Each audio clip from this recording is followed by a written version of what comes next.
Hi, everybody, and welcome to the Sri Lanka Institute of Marketing Slim's webinar on marketing and the new normal. As you know, the Sri Lanka Institute of Marketing is the apex body for marketing professionals in Sri Lanka and are celebrating their 50th anniversary this year. So congratulations to Slim and all their members throughout the years. I am indeed privileged to have a very eminent panel that's going to discuss our topic. As you know, over the last few months, we have completely changed to some extent the way we live our lives, the way we interact with each other, the way we shop, and the kind of relationships that we have built around technology and also with each other. So let me quickly introduce to you our eminent panel, and thereafter we will get underway. Some quick housekeeping notes. Please enter any questions that you have in the Q&A box at the bottom. We have muted everybody, so that's the method in which we're going to communicate with you. I will try up my best to kind of take up your questions, preferably at the end, so that we answer some of them as we go along. But if there's something that is really, really compelling, then we will take them up before as well. So I have a great pleasure in introducing our panelists for today. I'll start with Mr. Ajit Gunewardena. Ajit is the founder and CEO of Bluestone Capital Private Limited.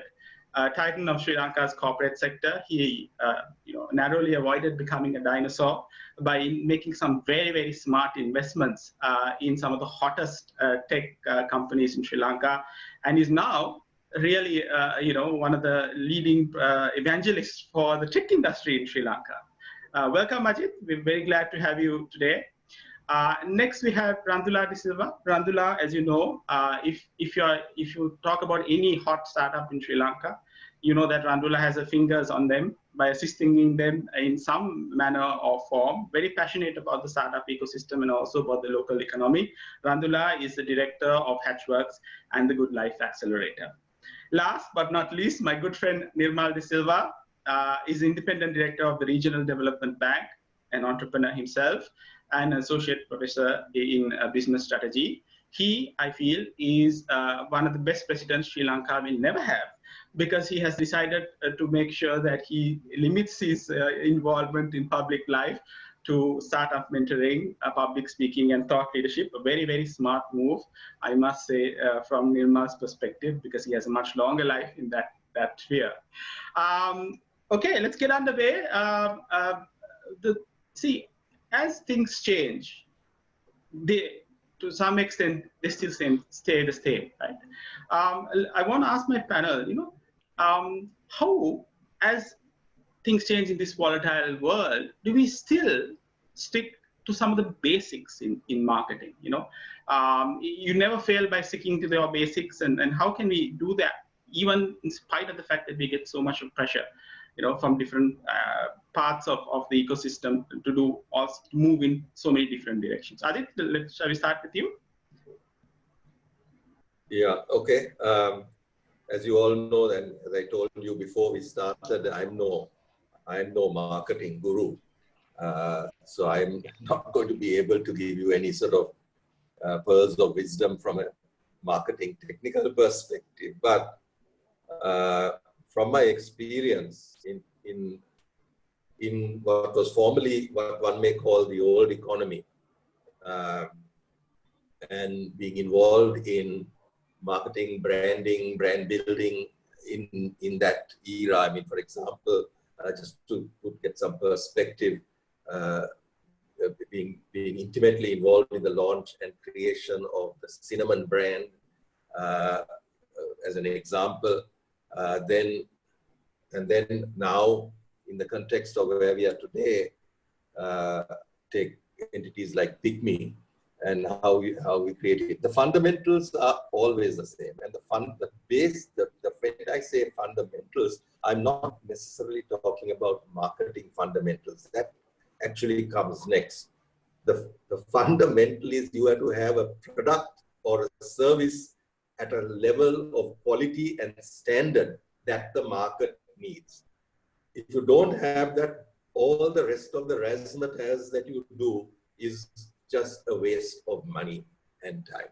So that is the fundamental core of anything. Around that, you obviously can then develop your brand identity, your visual identity, and your marketing push. Now, assuming you have this core value proposition that the market needs, there has been a change. There is a change in how you get the message across. And that essentially boils down to technology. Okay. 10 years ago, you didn't have the technology. You had to spend huge amounts of money in terms of getting your message out there through the channels that were available then. Today, with the dramatic changes that have taken place, driven by huge technological investments, this has changed quite significantly. And just to tell you one thing is this, and this is where the fundamentals change. And I'll just say this and stop because there will be others who will add in. Today, if I am to recruit a head of marketing, he won't be a Slim graduate or a member of Slim, or Sim graduate or a member of Slim. He will in all probability be an engineer. He will in all probability be a data analyst with a creative mind. Because that is what is going to be the core. And one of the questions that one has to ask oneself if you have a marketing team, you have to ask yourselves, how many data analysts do you have in your marketing team? I mean qualified data analysts. And if you have zero, I will assure you, your marketing budget is being sub-optimized. I'll leave it at that. Interesting. Randhula, you work with a lot of startups, and you know, the approach to marketing, is it driven around the kind of you know, sentiments that Ajit has expressed?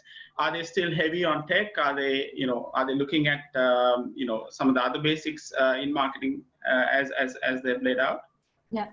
Thank you, Imran, for that question, and also to build on and to also echo on what Ajit said. Absolutely, technology plays a key role. And talking about fundamentals, it's like building a house. You can't add windows or a porch without really having your foundations right.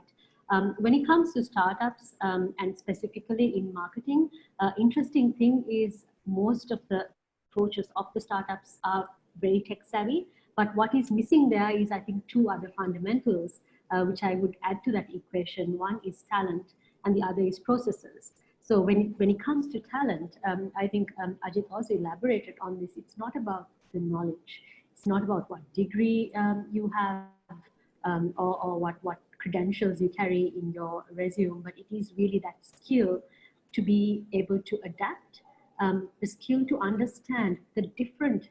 We have a multitude of channels now out there. It's not as simple. Marketing and storytelling is not as simple as it used to be. And we have a plethora of users of all of our products. How do we really understand the different needs and the different pain points of each of these segments and cater to each of these segments in different platforms? And do we know how to build content that can be carried in these kind of different platforms? So you can't take a TV advertisement and put it on YouTube. So do you have the skill set within your organization to really be able to cater to that need of the current day is, I think, something that is lacking, because in startups, mostly what we see on a day in, day out basis is mostly it's the founder or the founding team that is doing the multitude of tasks. So having a cross-cutting team is very interesting, and it brings in a very novel approach, an agile approach to problem solving. But when it comes to doing complicated or profound approach into storytelling and marketing, it's very important that you have those basics rights, as well as much as you have the technology inside your team. Do you have the talent and the skill set to really address those different issues? And the other thing is processes, to be able to really deliver to the changing needs in the audiences. So I think during the time of the COVID lockdown, Yoho did a fantastic job in really responding to the situation, and not only really changing the method of their marketing, but really pivoting their product itself. Marketing essentially is what product do you also cater. It is everything that you do within your brand. It includes the product to the team to the brand itself. So I think you see a lot of interesting cases when you work with startups, and a cross-cutting chain of activity between talent, technology, and processes is vital. Interesting. We'll come to some of those case studies later on. Nirmal, I'm going to come to you now. Ajit's statement has made a lot of Slim members who are watching this webinar sweat. It's a cool evening in Colombo, so I think that they're very worried about not getting hired in the hottest companies out there, right? You need to come and rescue them, man. You need to come and tell them, what can they do to bridge this, gap between what they are already and what the industry or the companies of the future are looking for in them. And can they do that? I mean, that's the question I have for you. Thanks, Imran. So first and foremost, I want to all of you all. It's such a pleasure to be here with wonderful, inspiring personalities, especially on a Thursday evening. And also to the Sri Lankan Institute of Marketing for inviting all of us. To answer that question, I think, sadly, I need to agree with Ajit as well on the sentiment. However, I have a slightly different perspective into it. Because see, in any function, whatever the qualification or the knowledge, competency, skill set is out there, I think it's good to have knowledge about it. But the true fact of the matter is how important the practical execution of it is. So if you go back to your original question, which was posed to Ajit, I think the basics remain the same. Whether it's 4 Ps or 7 Ps, it remains the same. Your business plan, marketing planning remains the same. Your strategic alignment towards the vision, the purpose remains the same. Now, if I had to add one more P in the new normal, it will be perseverance. I think more often than not, marketers are in too hasty pursuit of trying to change and reinvent the wheel without persevering. End of the day, we need to remember one thing. Technology is always going to be an enabler. It's going to find solutions, but end of the day, customer is the most important thing. More often than not, during the COVID period, we saw most of the SMEs in Sri Lanka in particular really forgetting about their customer, not being in touch with them, not engaging them, and not finding innovative out-of-the-box solutions. And as marketers, this is a bit of a challenge because if you go with that traditional storyboard, you are definitely going to be a lost ball in a golf link in today's fiercely competitive marketplace. Because strong brands, by virtue of their past track record alone, cannot survive. Few weeks ago, maybe a month or two ago, when I last attended one of these Slim webinars, I said that the role of a brand manager is to protect the brand. Come 4 weeks after that, I feel now they need to rejuvenate the brand after protection. And that's a fundamental different shift altogether. And then in terms of budgeting, right? We hear stories that marketing budgets are slashed across the board. So if you are in the marketing role, now this is what the theory does not teach you. This is what the qualifications don't teach you. How do you go into the boardroom and say that budgets are slashed? We need to relook at the picture. And that's where you need to have charisma. That's where you need to have your perseverance and negotiation skills. And more importantly, to look at problem solving. End of the day, Sri Lankan economy as a whole, and I'm narrowing it down to the Sri Lankan economy, we need problem solvers. We don't need functional specialists. The more problem solvers that we have in our organizations, the more entrepreneurs, the intrapreneurs for that matter, who think at every aspect of an entrepreneur within the organization is what we need. And I think as corporate leaders, we have a role to play in terms of grooming the next generation. And I think, so it's not all lost for marketing graduates, but they need to really redefine. They've been given a good space to do the dance, but it's not going to be the ballroom or the jive as it used to be. A little bit of everything, I would think. Interesting, interesting. I'm going to actually this dovetails perfectly with the next question I had in mind for all of you. That is the changing role of the marketer, right? And that's very interesting. From their perspective, it's a very interesting journey to be part of. And I want to start off again with you, Nirmal, because I think you getting into the topic. We don't learn these words, perseverance, we don't hear these words, problem solvers. I haven't seen it in any of the syllabuses for sure. And I don't see it being ever tested, in a very, academic environment. You can only really, get into it by getting burnt, maybe during this period, it's a little bit more difficult to kind of, take those risks that you could have taken when things were better. So how do you see the role of the marketer changing in terms of what they need to do in the next, not just now, but I'm talking about the next, 24 months and beyond. Yeah, interesting question, Imran. I think from my humble view, the role of any marketer, irrespective of the organization or the industry that they operate in, I think they need to fight for mind share. They need to fight for mind share internally within the organization, with the boardroom. They really need to go and make a big move and shake there. They need to be relevant first and foremost. More often than not, to come from a finance background, so I've been in both sides of the equation. I can narrate this a bit more better. Most of the finance people feel that marketers are dreamers, more talk and no action. And then the marketers feel that they have a vision, but it's the finance departments who always stall their progress. So this has always been a perennial battle going across, but it's about mind share. So once you first fight that internal battle, then it's about mind share of your consumer as well. And if I may quote Kantar's last research on the barometer, COVID-19 barometer, they clearly talk about brand loyalty being diminished. So during COVID-19, we were not too worried about whether we were using a Signal toothpaste or a Superviki toothpaste, right? So companies and brands are going to struggle to ensure loyalty is there. So it's about mind share. And customers today, right, irrespective of the industry, needs to be engaged. There needs to be empathy towards whatever is communicated towards them. Gone are the days that you can have a common brief, go into an agency, create something, and then disseminate that. Because end of the day, there is very minimal margin for error. So I think from a role perspective, it's about being relevant. It's about fighting for mind share, and more importantly, being solution oriented as opposed to being functional oriented. I know it's not a fancy or sexy thing to be hearing, but the reality is that end of the day, marketing is a role. It's an important role, and now's the time for marketers to prove it in the workplace. Okay, very interesting perspective. Ajit, I'll come to you.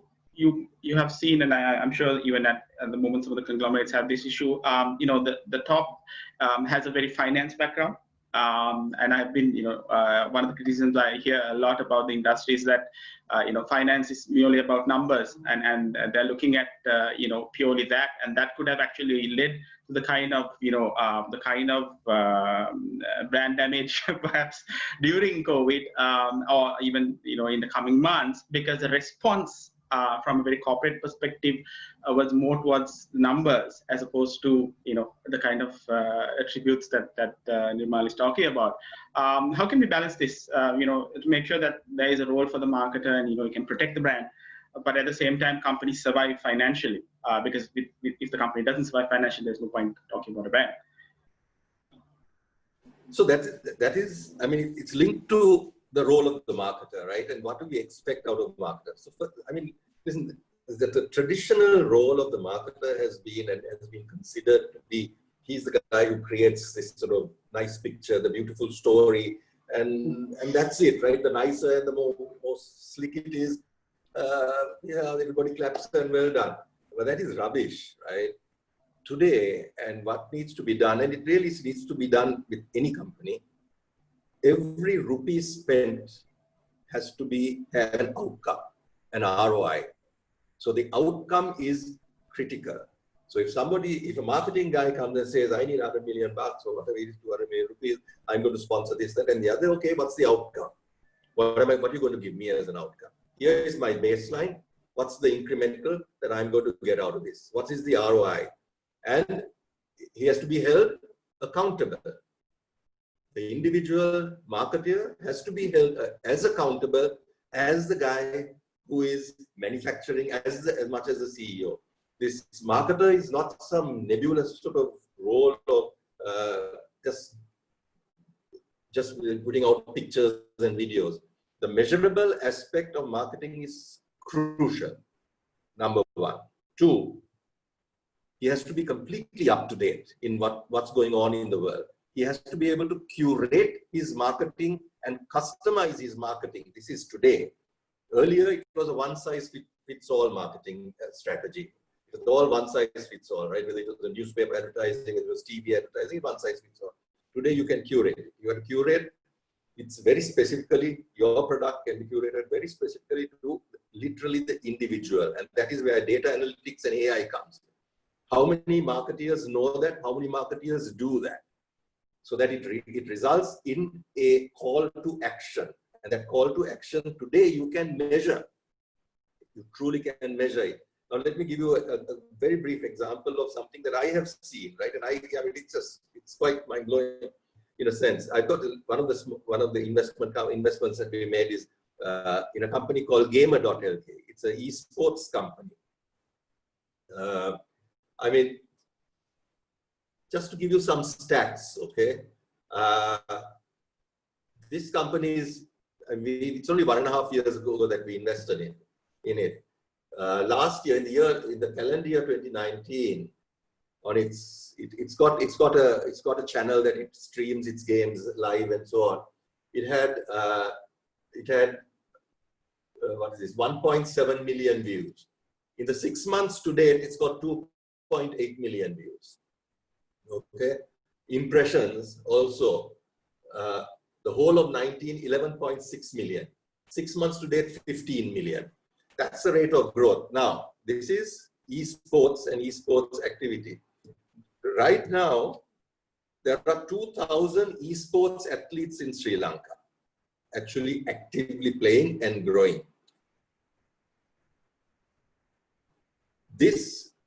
Sri Lankans have searched more for this game called PUBG and the activity, the PUBG game here, than they have searched for rugby.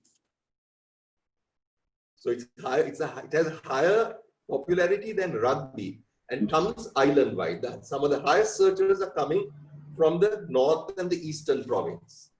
Now, how many marketeers are targeting and I can tell you this type of volume, here is a target market, a demographic that you can truly hit. How many marketeers are even aware of this so that they can get their product out there and spin it to these people? And like this, there is so much more. Unfortunately, I believe most marketeers today are still on the one-size-fits-all. Okay, interesting. Thank you. Randhula, the question to you is, look, I think we're getting a uniform, view in terms of where the marketer needs to move to.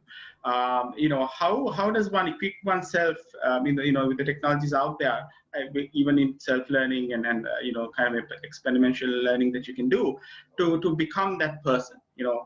How can you get to being a new marketer yourself if in different stages of your career, right? You're somebody who has extensive experience, but you still want to be part of this exciting thing. A younger person who you don't have real life experience, but you have the tools and you know how to use those tools. Can you outline a couple of approaches quickly, please? Yeah. I think the key really to reinventing oneself or reinventing the company is to stay curious and to be curious enough to know that you are outdated, or that you need to really update yourself or learn a new skill or learn a new tool in order to get yourself out there ahead of your competition. And most of the time, regardless whether it's a veteran or a newcomer, we are quite confident about what we know and how we do things. And when we build a brand, when it has created traction, we think we're home. but we're not. So the most important thing, I think, mostly in the modern day, I mean, the demography of consumers, the millennials are really, going to be a large number. Millennials are entering the workspace. Millennials are leading the workspaces now. And that's a much different more target group than how marketing used to be. So there's absolutely no cookie cutter solution. And how does one equip oneself really is to, I think, equipping oneself to learning new tools and also to learning about your consumers overall, is to listen and see and look at your audience and see what they're doing, see where their attention is, and see what sort of platforms, be it TikTok or YouTube. It might not be for you. That doesn't matter. You're not the only one who's buying this product. So it really, to have that receptivity and curiosity to learn what your audience is looking at is number one. And then to see what brands are catering to these audiences very well. And then really looking at how do you equip yourself to then there's so many tools out there that you can apply on your organization, and so many new methodologies. And I think you can again go back to basics without going into a very sophisticated approach. The key and the most fundamental thing is that you have to understand that marketing is everything. It's not just about posting an advert out there or telling your story. It is how you answer your phone, the prices you charge the customers, what you do for your employees. It has got to that. People talk about the purpose of the company before they buy the product. So in order to really stay relevant, you need to understand this fact, understand that you're the center of gravity of your company and your brand, and to convey that, like Nirmal said, across the brand itself, change your perspective and convey that to the organization itself, and then really pick up nimble tools that you can work on the organization. I think everything is about transparency and building trust within the company itself, and then building trust with your consumers. And that begins with open communication. And I think it's a very simple thing, and this is nothing to do with marketing, but open communication tools like Slack really helps us solve problems in a very nimble way, because the finance guy sees the problems of the marketing guy.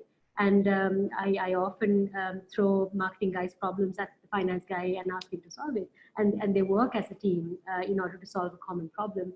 So really basic things like that can get you started to get to where you want to go before you get complicated into tools. Okay.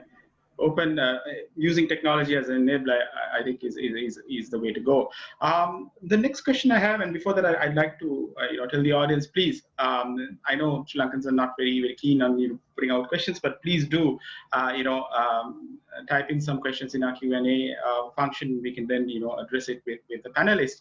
I'm coming to the favorite part of this conversation. It's around using data.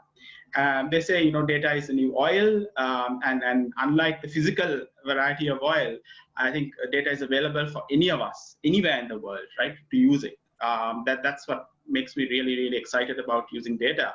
What Ajit said and what Nirmal said and also what Randhula said, one of the key things, I think a lot of problems can be sorted by, looking at the data, trying to interpret what it says, and then act accordingly, and then use that to justify the way you're acting, whether it's through finance or any other function. So let me start with you, Randhula. Where do you think and how do you think companies and marketers can use data during a crisis, after a crisis, and basically it has to be, I think, more permanent feature of using data and analytics to inform their whole marketing, strategy, campaigns, ROI, etc., etc.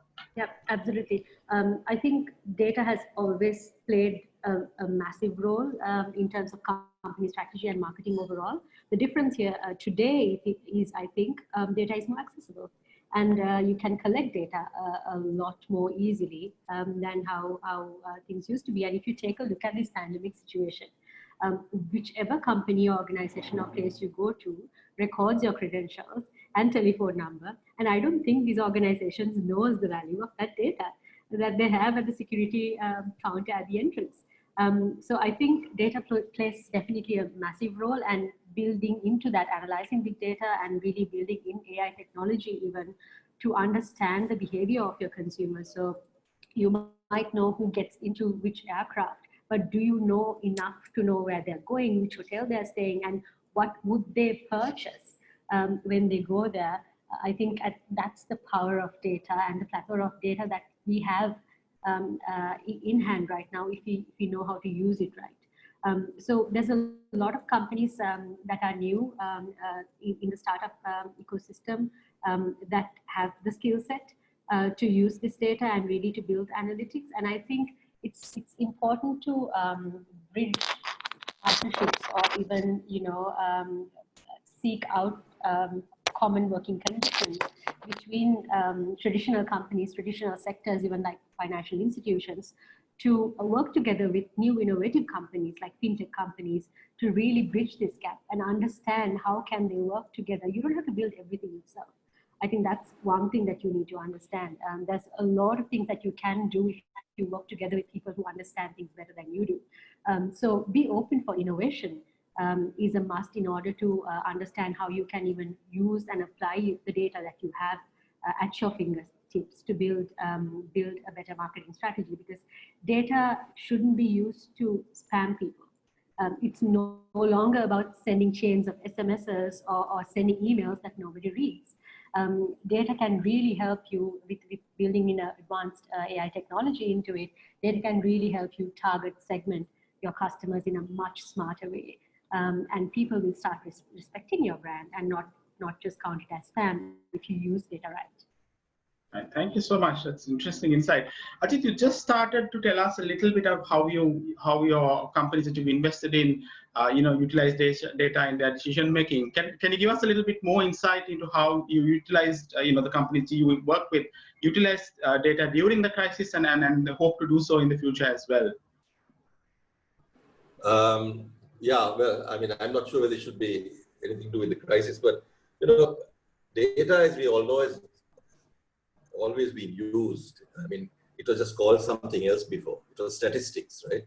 It was what you got out of surveys. You had your stats, right? But today the difference is that data is real time, and you can, and therefore because it is real time, you can use it in a whole host of new ways which was never used before. And I'm not too sure whether to what extent people are truly using it right now. One of the first things that, and it's great to always talk about, data, and everybody's using data and analytics and all that. These are all the current buzzwords.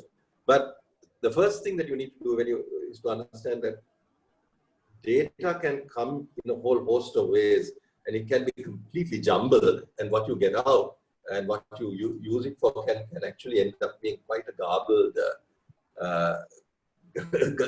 outcome, So it's absolutely crucial. The first aspect of this is absolutely crucial that you have your data organized in a manner that makes sense, right? So that what you use, that data is now organized. Well, that is the first step. So everybody has the data, but it needs to be organized in a manner that it can be accessed, utilized,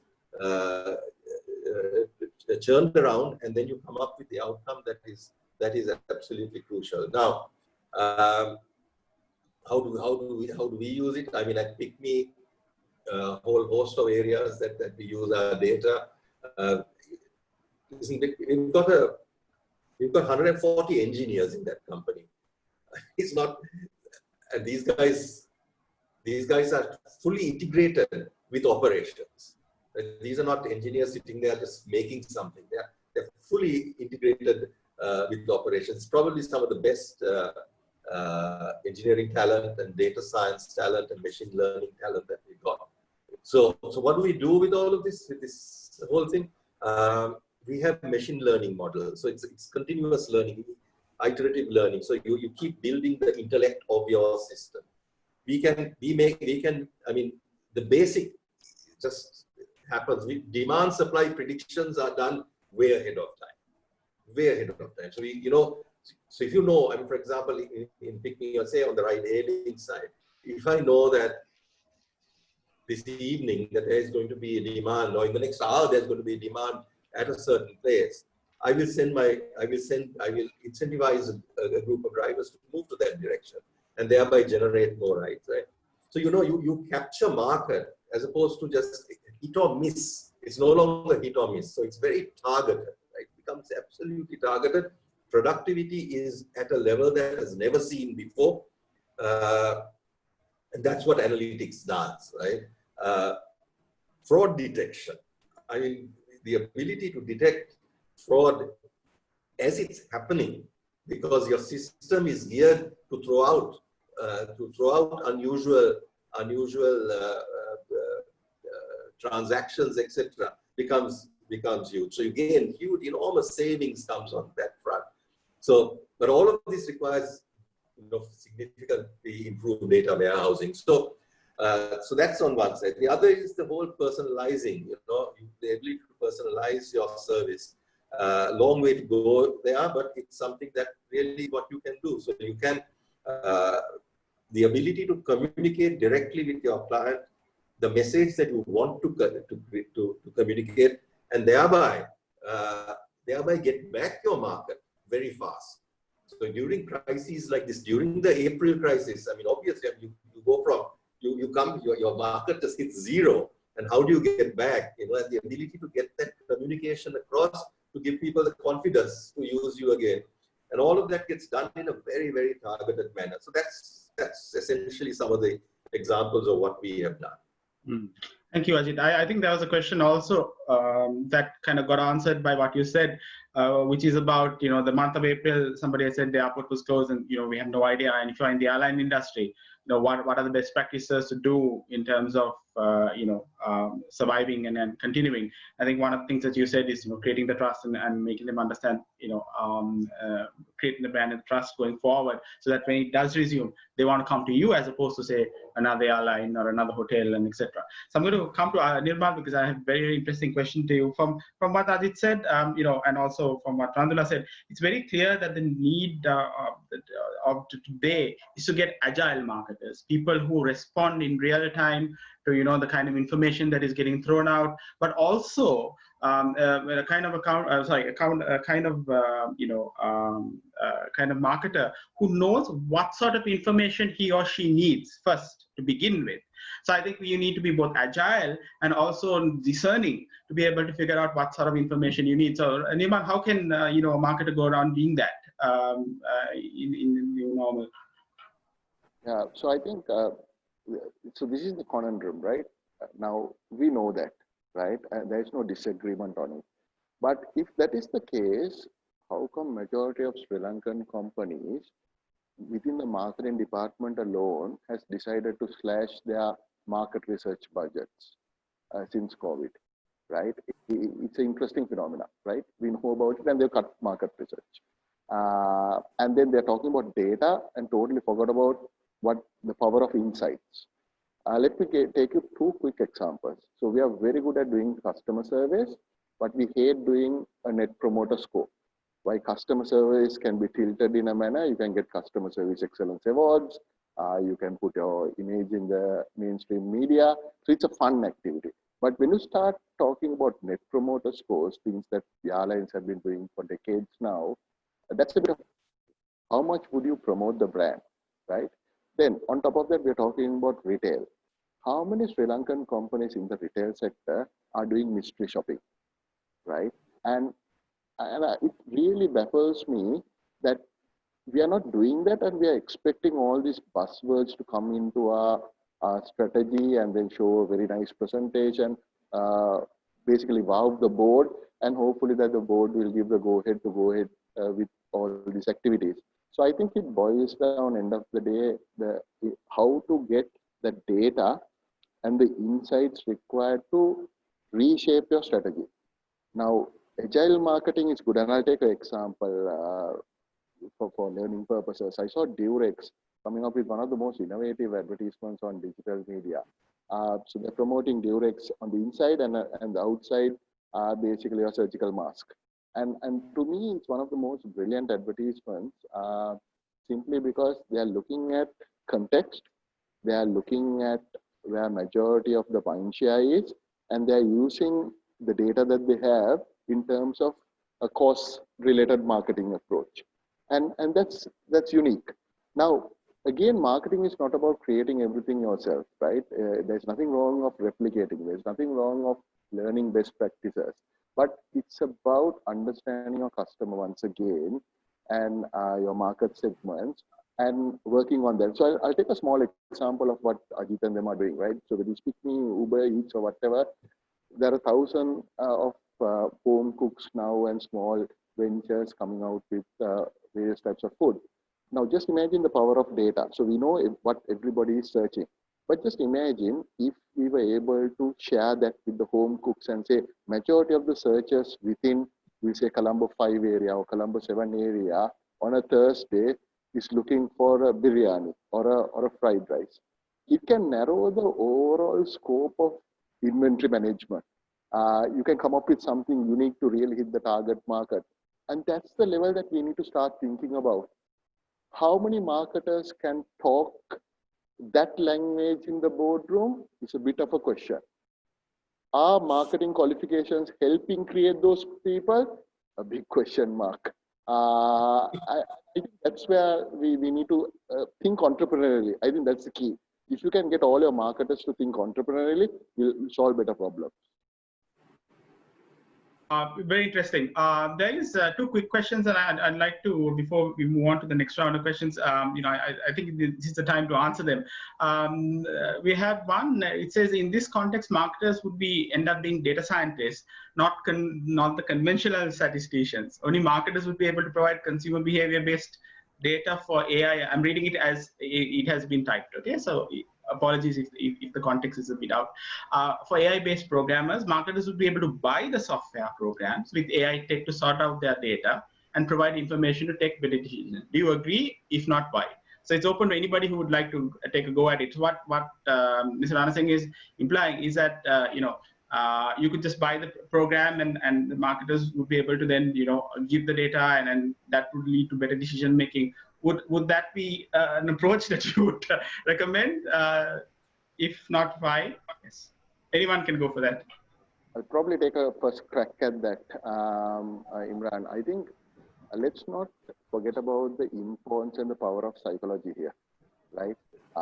You can have all the data scientists, you can have all the technology, but then end of the day, when you're looking at consumer behavior, we are essentially talking about psychology, right? We are essentially talking about the mindset of people, their likes, dislikes, and their lifestyles.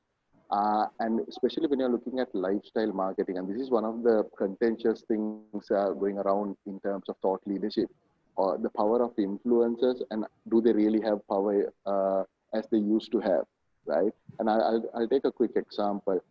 It's no point having 1 million followers on Instagram if you don't show people why that particular brand is helping them change their lifestyle. So let me take a very simple example. It's no point promoting a milk brand if you don't actually drink it and show, I never liked milk before, but since now, because of osteoporosis, I like drinking milk. That's what influencers need to do, not just show a brand somewhere and say that this is mage kamatima kiriyaka me brand, right? It doesn't work like that, right? You're going to have more memes than anything else. So it's about psychology, right? And really looking at hitting the nail in the wall, as they say. Interesting. Ajit, you would have a crack at that? Can you buy a software offhand and then suddenly become, No, yeah, I'll go the other way around. Who is a marketeer? I don't believe there's such a definition of an individual. I think that is putting an individual. Everybody is a marketeer. Everybody is a marketeer. It is how the marketeer decides to use that data. And remember, it's not taking the data and giving it to a marketeer. That job will be done by AI. AI will do the job. You don't need somebody to do that. It is what is required from a marketer is to be that much smarter, to be able to take that little bit more, squeeze something more. And then when I say marketer, that can be anybody. It just has to be somebody who just knows what this data is, how to target it, how to use it. So no, I answer is no, not give the data to a marketeer. I wouldn't want that type of a person in my organization. Interesting. Randhula, you have a view on that? And there's a very interesting question for that I want to take up with Nirmal after that. Yes, please. I mean, absolutely not. No is the answer. A very short answer. If yes, why are you not doing it already? Exactly. Very interesting. I think, adding to that, Nirmal, there's another question. And I think this is something I want to ask from you because, I introduced you as an entrepreneur and I open it to the other two as well. Today's marketers, the role of a marketer, I'm paraphrasing this because I think it has been typed in a hurry, right? Today's role for a marketer has changed from a traditional viewpoint as a communication specialist to more of an entrepreneur. But sadly, in Sri Lanka, we still see the marketer as more of the older view.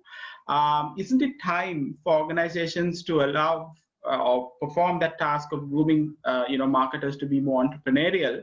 And I'm sure this gentleman says, Sunandit says, I'm sure Slim will continue to focus on this aspect, I hope as well.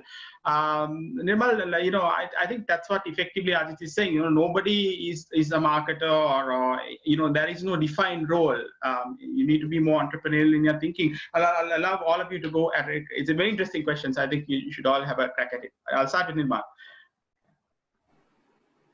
Yeah, so I think I agree 200% on that. And the problem boils down to, and I'll narrow it down to a very Sri Lankan context, how we look at strategy, how we look at running our businesses in corporate Sri Lanka and our corporate structures really need to be looked into. I think we are way too traditional. And I'm talking very openly, look at most of our public quoted companies, extremely traditional. So work from home for the first 2 weeks, and then suddenly everybody has to attend all the meetings thereafter. So majority of these leaders came on webinars and said, no, we have a work from home policy, we invested in technology. And we got board directors, CEOs and chairmen still in Sri Lanka, Imran, looking at attendance records of people. How many people have come to work in a particular month? And just imagine if that is the thought process that we carry still, where can we create this empowerment to drive the new age of marketing, to drive the new age of strategy and create entrepreneurship? How many companies in Sri Lanka are willing to create an innovation challenge within their own organizations, right? So the best ideas come in, they reward them, they probably implement that. So some of the companies have done it and kudos to them, but there is a lot more. And so one of the things that I've always been pondering and challenging even at chamber level is that why don't you look at adopting an SME type of a solution? There are so much of companies over there that you can definitely help startups or SMEs in a manner by giving them the resources, the network, and the capability to perform. And if you are talking about creating entrepreneurship, then you need to seriously understand what entrepreneurship is all about. Sadly, majority of our corporate leaders still are thinking like businessmen and not entrepreneurs.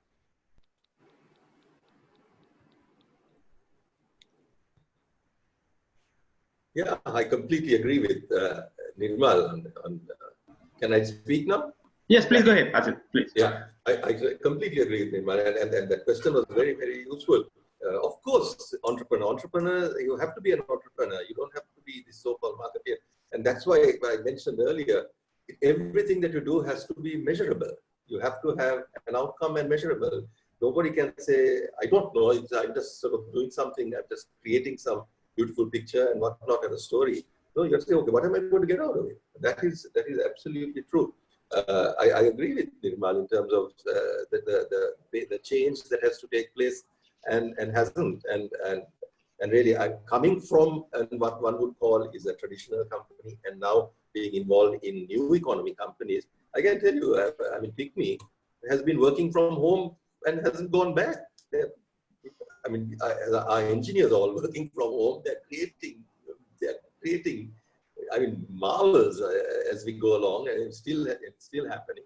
I mean, I see this as a massive opportunity in this market, right? Change your way of doing things, whether it is marketing or your operations, change rapidly to functioning in the new economy. And this has nothing to do with COVID or post-COVID. It is the reality of the world. And you can be the next billion-dollar company. And that's really something that you need to do. And listen, that's something that excites me a lot. Interesting. Randhula? Absolutely. I mean, entrepreneurial, being an entrepreneur, I don't think anybody gives it to you. The board doesn't appoint you as the entrepreneurial marketeer. Board doesn't appoint you as the entrepreneurial person in the team. You're just the entrepreneur. So you claim it and by being it. So I think you can't just call yourself an entrepreneur. You have to definitely do things differently. And the major thing to really do it, execute really is to take things into your hand. Build a way where you can test fast and fail fast without bleeding too much money, without burning too much money. Build trust with the board to be able to give you that buffer, a really small buffer to test really cost-effective ways. If you don't have marketing budgets, if your budgets have been slashed, there's a lot of innovative ways that you can try and test. I mean, if you take a look at PickMe,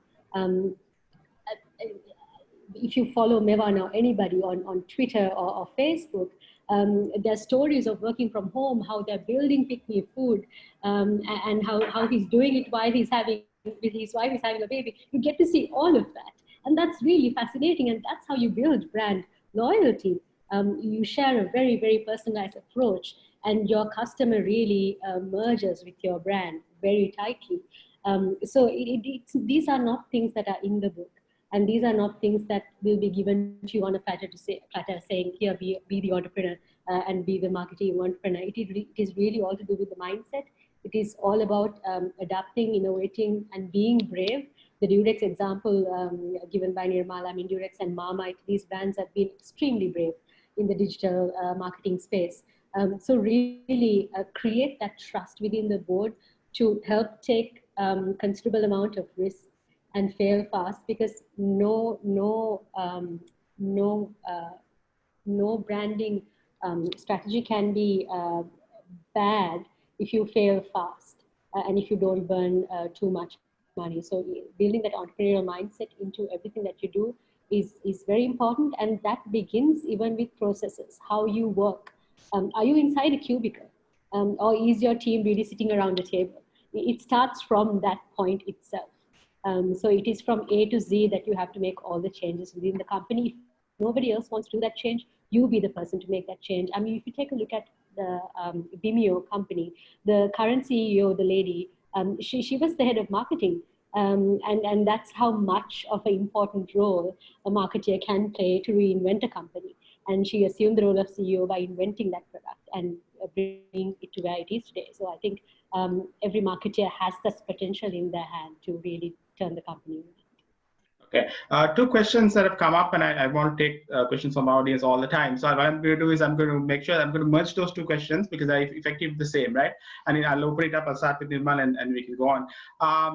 The first one is, should there be a responsible marketing campaign during COVID? Is there such a concept? And the second one, I think a little different, but somewhat similar. I think sustainable marketing is very important during this difficult time. Would like to have your point of view. Nirmal, do you like to have a crack at that first? Right. So I think I'll probably look at a different choice of word here, Imran. I would think marketing or anything in your business should be impact and purpose driven. I think that's the key. If you're trying to create positive impact to the environment, the society, definitely your brand is going to do really well. Of course, you need to be empathetic and conscious, not only during this time, but across the year or across the time frame.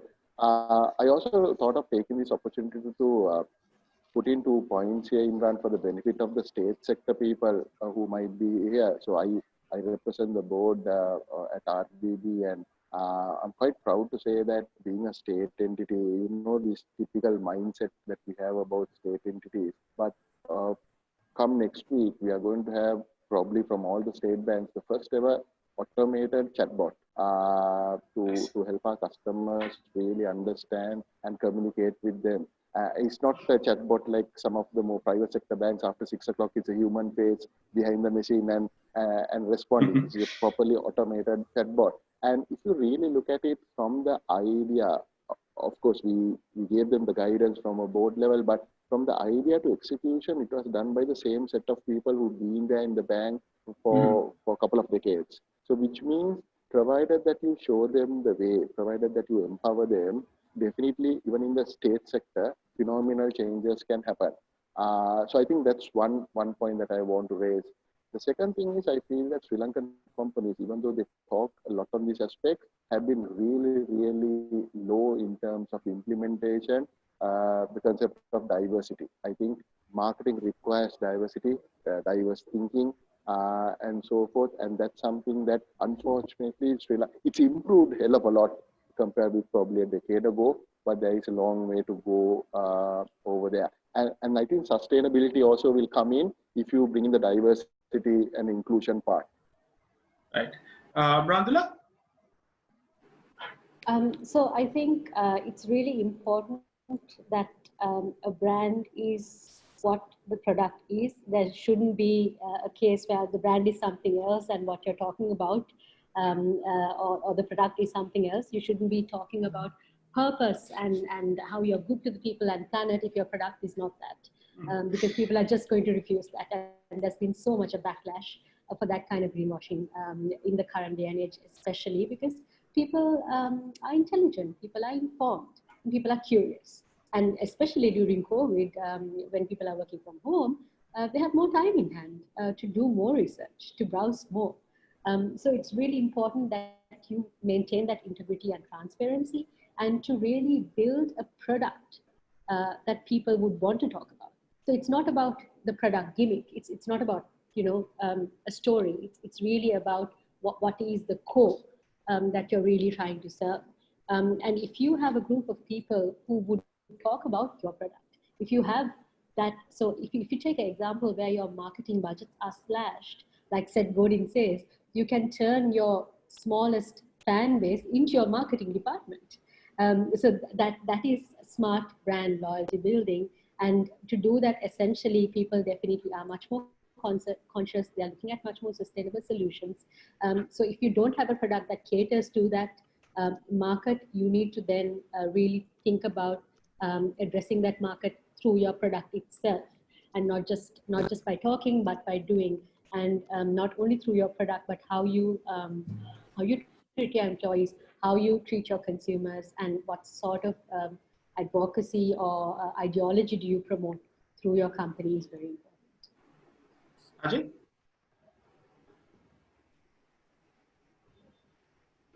Ajit? No, nothing for me. I don't want to add to that. I'm fine. Okay, I think it's brilliant. Okay, so just to conclude, and I have a few thank yous before that, I want one key takeaway from each of our panelists. One thing to do and one thing not to do, in terms of growth and survival in the new normal. I'll start with you, Ajit. One thing you should definitely be doing and one thing you should not be doing in this new normal in terms of marketing. Yeah, that's a difficult one. You suddenly land that on us. Well, one thing, I think, one thing definitely that you must do is to be very smart in your, this is focused on marketing, in how you market and who you market. To remember that everybody is going to be working on very tight budgets. And that's the norm. It's not just simply slashing marketing budgets. Every budget is up for negotiation and up to be cut. And that's the reality of the world. And that's how it's probably going to be for the next 2 to 3 years. Don't think this is a short-term thing. So, but the impact that is required is 3 times more than you did before with the bigger budget. So you have to be truly smart and be able to show that you are getting your ROI. Everything has to have a return, a number. Nothing should be vague. That's number one. Now, what you shouldn't do, I think any one of you who are studying 3-4 years, I think it's time to stop, 4-year degrees are of no use. Degrees were relevant when there was no access to information. In 4 years, what you're learning today is irrelevant. Get on with what you're doing now in a proactive manner. Be productive and get your ROI. Right. Randhula, one thing to do, one thing not to do. One thing to do, I think, be brave. Be brave to embrace change. Push yourself out of the ledge. You're not going to get any better if you don't. One thing not to do, just don't bullshit. Okay, wonderful. Nirmal? Yeah, so I'm just trying to be a little bit cheeky here because you think you said one thing to do. So I'm going to let me call it the 3 A's, right? So adaptability, agility, and achievement, right? That's the key for anybody, irrespective of whether you're a marketer, functionally or not. It's very important. These are the things that you can differentiate yourself, and these are very important for organization success. I think Ajit echoed the same thing also with ROI and so forth. So you need to be achievement oriented, right? You need to be agile and you need to be adaptable. And if you do all of this, you'll remain relevant. One thing that you shouldn't be doing is being too fixated about your role. That I got into marketing and I'm going to retire being a marketer. That's a role. But rather find your purpose to be impactful and successful in whatever you do, right? Be the best version of yourself. And that's something we see all the top sporting brands talking about it, but unfortunately it doesn't get trickled down into marketers in a day-to-day perspective. And in a more positive note, Slim, congratulations on celebrating 50 years. Keep doing what you're doing good at. Keep providing the knowledge that is required to keep marketers afloat, but also push them to be the best version of themselves and not just static figures moving forward. Wonderful, wonderful. Some very positive sentiments concluding. Some quick thank yous from my end. First to Roshan Fernando, the president, and the Council of Slim, and congratulations on 50 years and your contribution to the country. The CEO, Sanat Senanayaka, Slim membership team, and particularly the IT team, and call out to Mevan here. And my collaborator on this, Chamil Vikramasinghe, DGM membership and corporate affairs and HR. Has been a true pleasure and to work with. Thank you for all of you who tuned in. Please tune in for more of Slim's webinars and hope to catch you on one of those in the future as well. Thank you, everybody, and enjoy the long weekend coming up.